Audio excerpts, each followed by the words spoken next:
He was a grown man, educated in the city, who acted like a simple peasant and could not accept the idea that he was alone in the world and could expect no assistance from anyone. Every one of us stood alone, and the sooner a man realized that all were expendable, the better for him. It mattered little if one was mute. People did not understand one another anyway. They collided with or charmed one another, hugged or trampled one another, but everyone knew only himself. His emotions, memory, and senses divided him from others as effectively as thick reeds screen the mainstream from the muddy bank. Like the mountain peaks around us, we looked at one another, separated by valleys, too high to stay unnoticed, too low to touch the heavens. Kosinski, The Painted Bird. On the surface, the bulk of the story is a graphic, disturbing reminder of just how hard and unforgiving this life can be, and how much harder it has been for people that have not been so fortunate as to live in a place and time as comparatively comfortable as ours.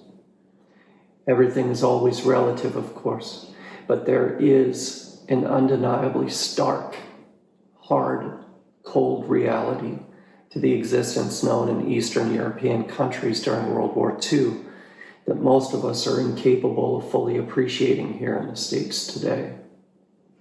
And for the most part, we don't even care to try.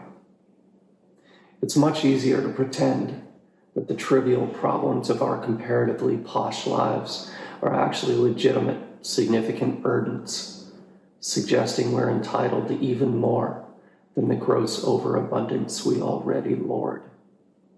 I am one of these people, and letting go is difficult. But again, that is only the surface, and surely not the point of Kosinski's story.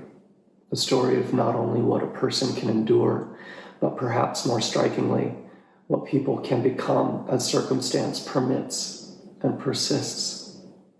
A disturbing and tragic window to the human soul, revealing just how close good and evil actually reside to one another.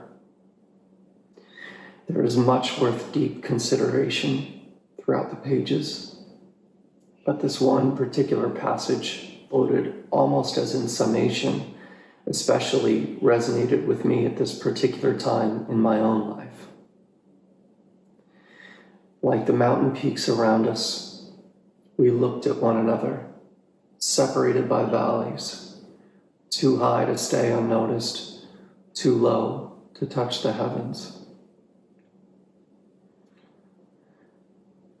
It's as though the serenity from this vantage gives me permission to be. I am alone in the world, and I will never know another any more than anyone has ever or will ever know me. We are all as mountain peaks, separated by valleys, and fully incapable of reaching the heavens. We can change this no more than the mountains can, but we should not despair, as our majesty is proportional to the very valleys that we would try to heal.